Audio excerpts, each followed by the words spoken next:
viviendo en libertad. Raíces, firmes en la verdad. Raíces, viviendo en santidad. Me volví, y vi todas las violencias que se hacen debajo del sol.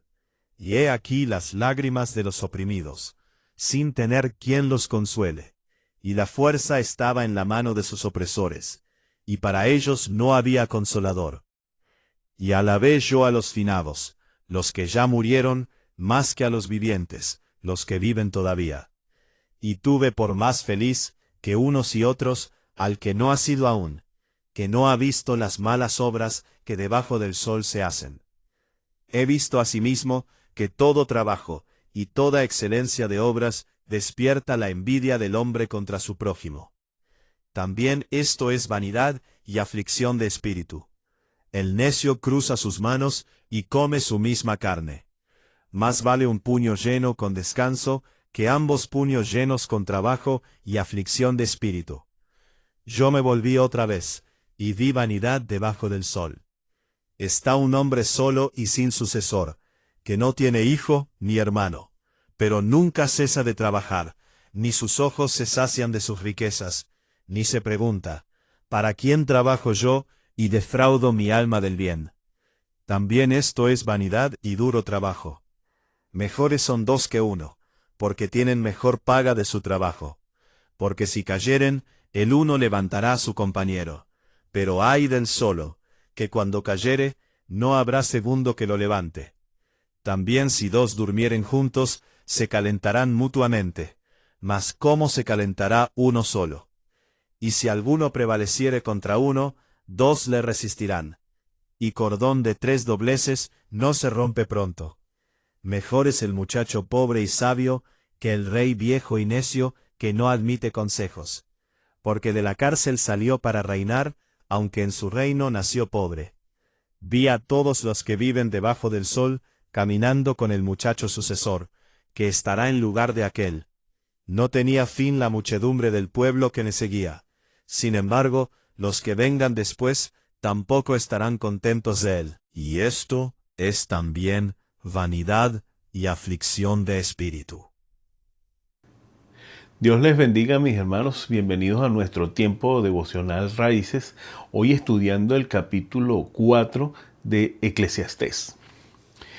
En este capítulo, el predicador toca el tema de la opresión, del abuso del más fuerte sobre el débil. Esta situación que tanto abunda en el mundo entero desde que el mundo es mundo. Las personas oprimidas, el desvalido, pisoteado por aquellos en los que se concentra el poder y que también han sido cegados por este. Los desvalidos o oprimidos no tienen quien les pueda consolar y hasta desean el no haber nacido o estar muertos para no sufrir tal destino. En tales situaciones pudiera parecernos que Dios no hace nada. O nos hacemos la pregunta de por qué permite que esto ocurra. Y la respuesta tiene que ver en el fondo con la situación en sí. Pues si hablamos de personas que se imponen sobre otras, este sería el escenario de un Dios que se impone sobre el libre albedrío que otorgó a sus criaturas, convirtiéndolo también en un opresor. Sigue diciendo el predicador que las personas, en vez de sentirse alegres y satisfechas por el triunfo y el progreso de otros, les causa más bien envidia y celos, a los cuales también llama esto absurdo. Pues entre los hijos de Dios, el triunfo de uno es también la bendición de otros. Y es también la motivación para esforzarnos y conquistar nuestras propias metas, para la gloria del mismo Dios que ayudó a nuestro hermano a lograr las suyas. En contraste a esto, el necio no se siente motivado ni positiva ni negativamente. Simplemente se va a cruzar de brazos y a quejarse de todo, que es lo que dice el pasaje.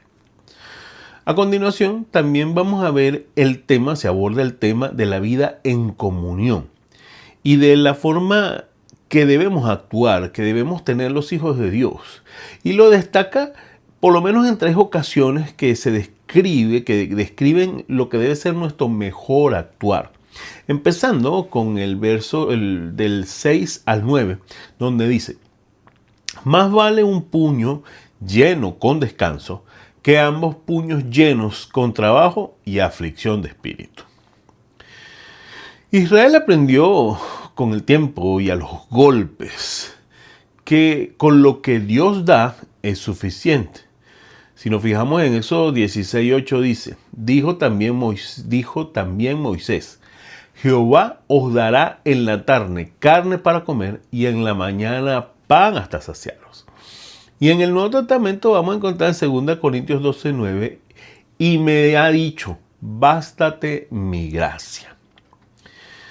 La naturaleza del hombre sin Dios le hace pensar que mientras más tiene, pues más desea. Dios nos dio el trabajo para cubrir nuestras necesidades.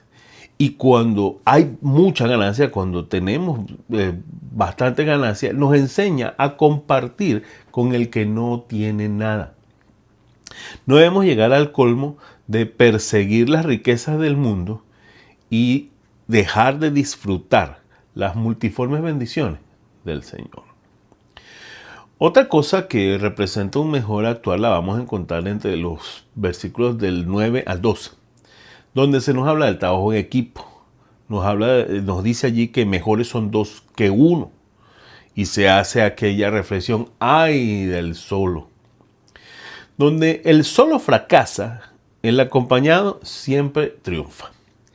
Si caen, si necesita calor, si necesita compañía, si necesita defensa, podríamos contar con ese cordón de 3 dobleces, de 3 hebras, que estaría distribuido de la siguiente manera: tú, tu compañero o tu hermano y el Señor. Un cordón de 3 dobleces que no se rompe pronto. Finalmente, nuestra mejor actuación aparece en el 13 al 16. Y esta narración debería parecernos conocida, pues la mayoría de eruditos concuerdan de que aquí se está hablando de José, el hijo de Israel, quien fuera vendido por sus hermanos. Pues se parece mucho a su historia.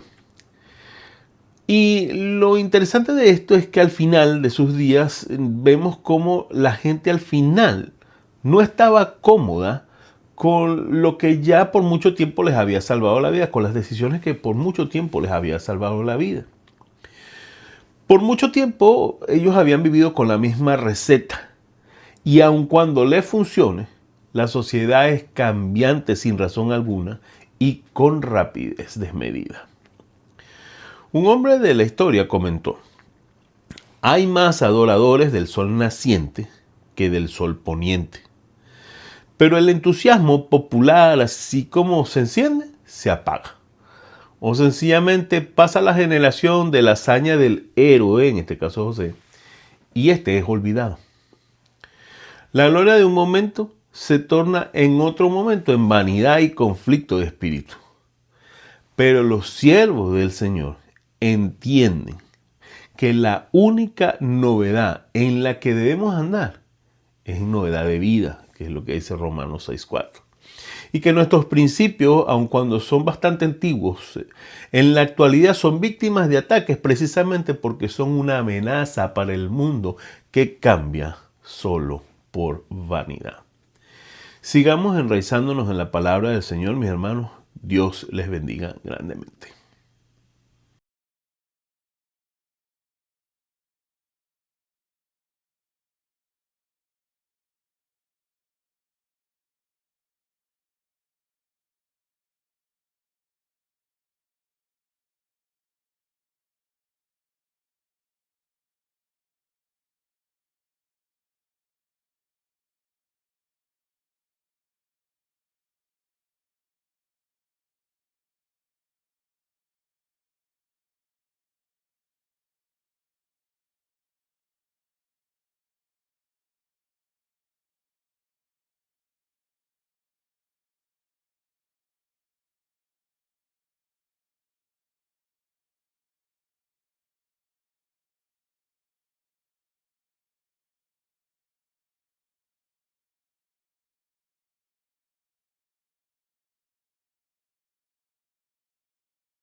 viviendo en libertad. Raíces, firmes en la verdad. Raíces,